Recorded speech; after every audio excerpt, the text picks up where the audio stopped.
200 árum og þau höfðu nýtt sér það að þar voru miklu slakari reglugerðir og lög til að athafna sig og haft ýmiss konar áhrif, bara bæði jákvæð, þau höfðu byggt upp þekkingu og dreift þekkingu og þau höfðu líka haft neikvæð áhrif í sambandi við bara umhverfismál og það þekki við öll í dag.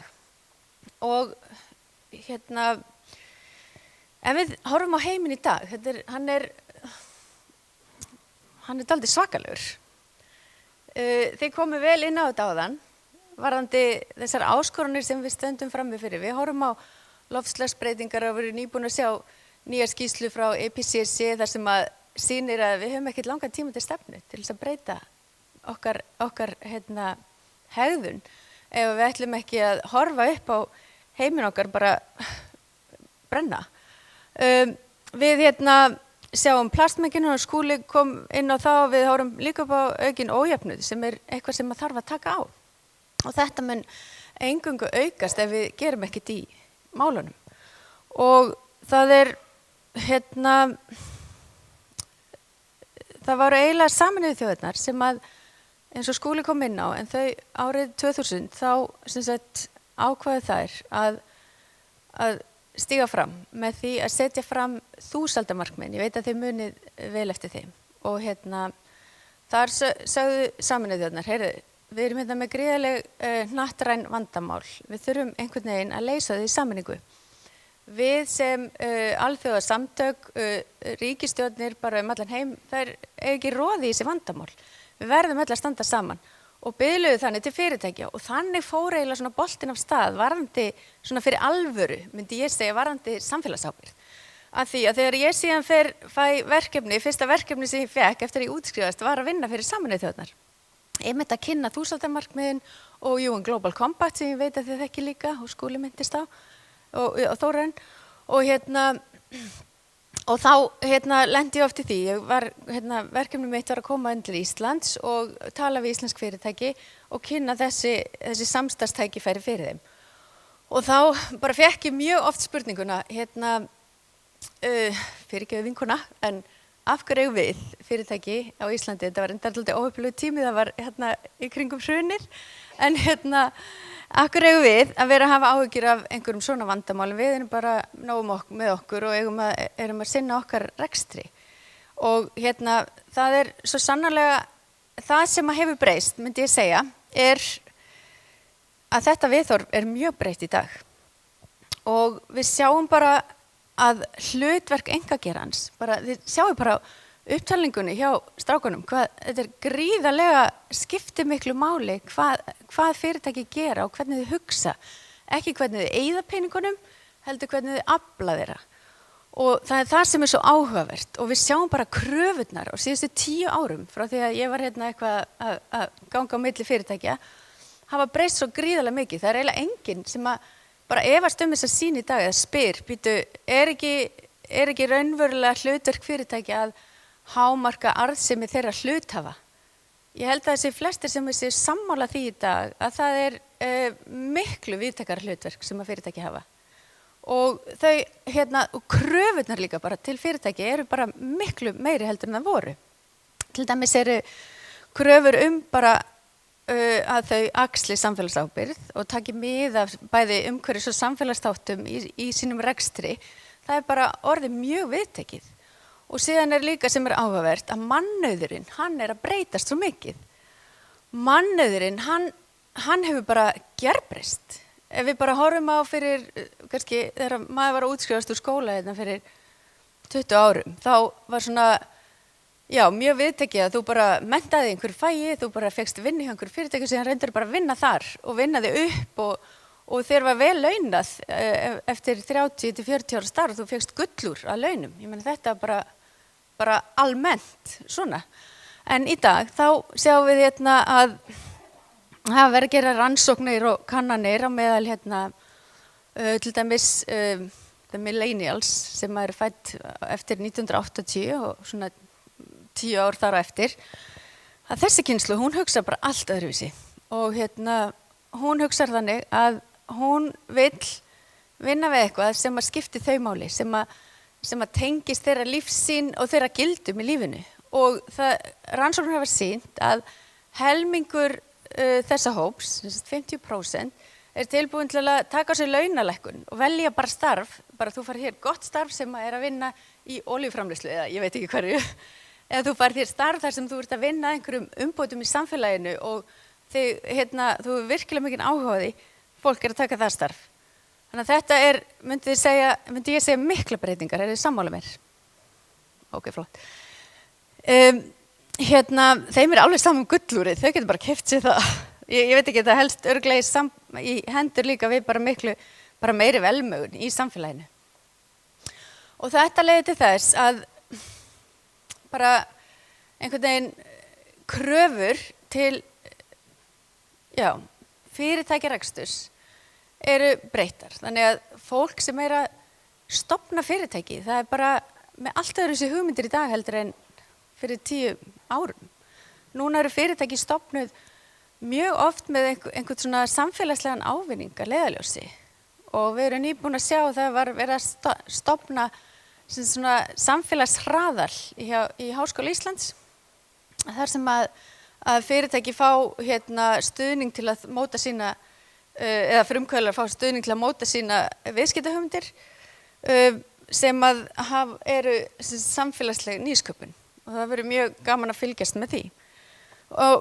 En ef við pælum í því, lítil fyrirtæki, nýsköpunarfyrirtæki, hvaða tækifæri hafa þau umfram bara stór og fyrirtæki sem eru til? Við vitum að það er áskorun í því að breyta. Við vitum það bara sjálf fyrir okkur. Það bara er erfitt að breyta og það var ráðstefna á vegum Festu í gær sem var heimsmarkmiðin og þar sem mörg stór fyrirtæki tóku þátt.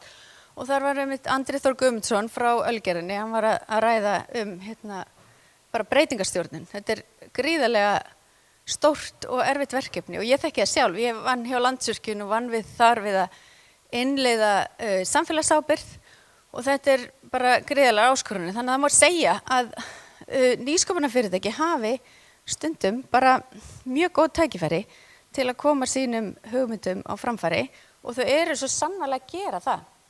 Hérna er eitt dæmi, Lendager Group, danskt fyrirtæki sem hefur að leiðarljósi að vinna eingöngu inn í hringrásar hagkerfinu. Það er að segja, þessi hús eru þau fyrstu sem eru byggð úr úrgangshráefnum. Þetta er bara þetta er bara hlutir sem átti að henda eða var verið að henda sem var safnað saman og þessi hús voru byggð úr þeim hráefnum. Þannig að það er mjög áhugavert að sjá bara að þetta er hægt. Og þetta er bara í byggingu að vera að klára þetta núna í Danmörku. Annað fyrirtæki er Evelyn, tískufyrirtæki sem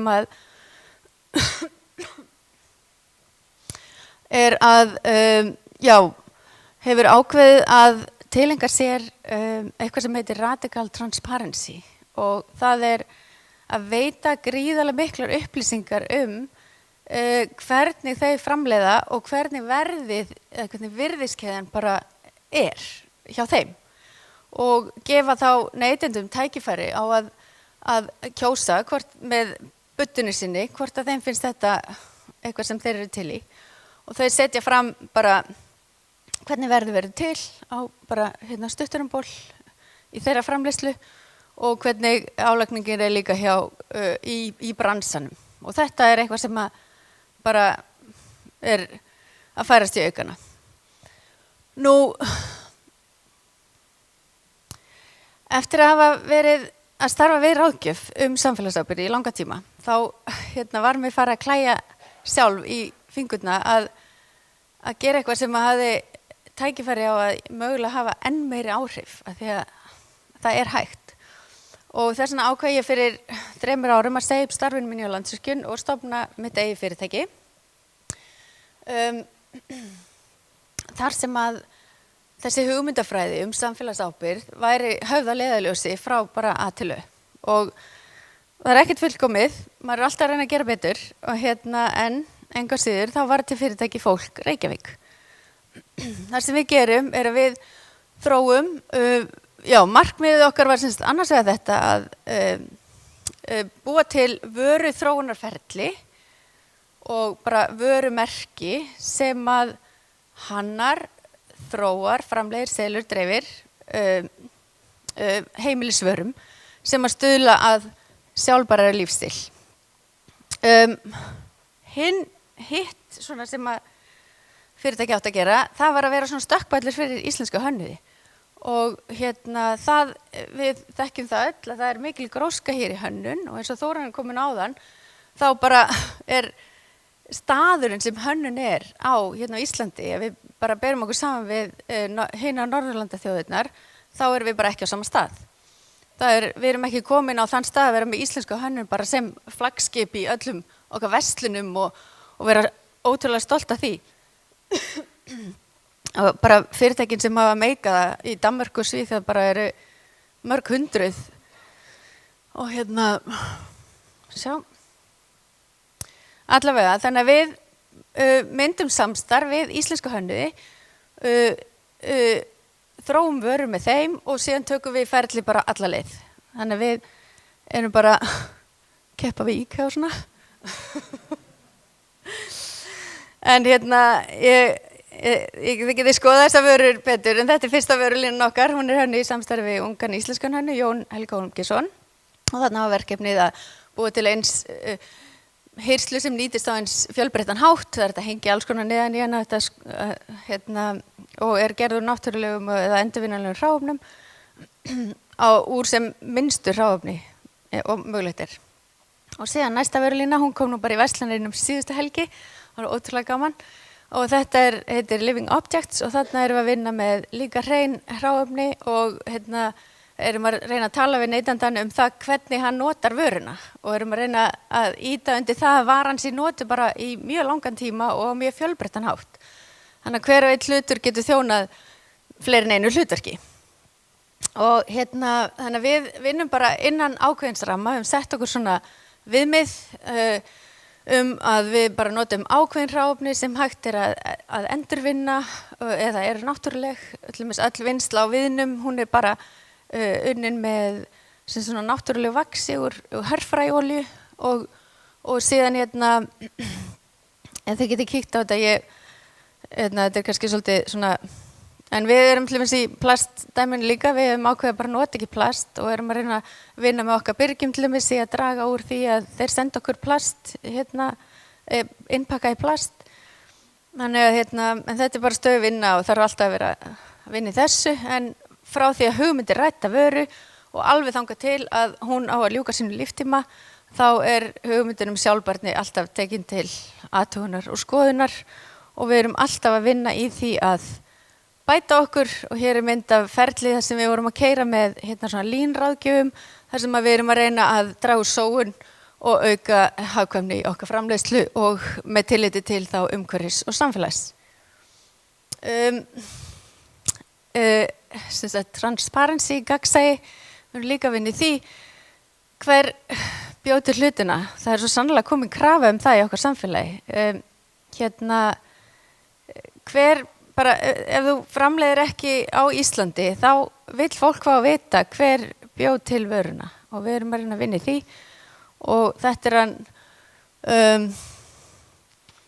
hann nú manni ekki alveg hvað hann heitir, en ég er búin að fá nafnið, hann er einn af þessum handverksfólki sem að framleiðir marmaravörurnar okkar á Indlandi og þær eru handgerðar og hver og einu er einstök og svona. Þannig að við erum að vinna með okkar byrgjum í því að auka bara sýnileikan á ferlinu okkar. Og með þessu ætla ég bara að slá botnin í þetta, það var gaman að vera og ég vona bara svo sannarlega að þið hafið grætt eitthvað á þessari flottu umræðu sem er búin að vera í dag.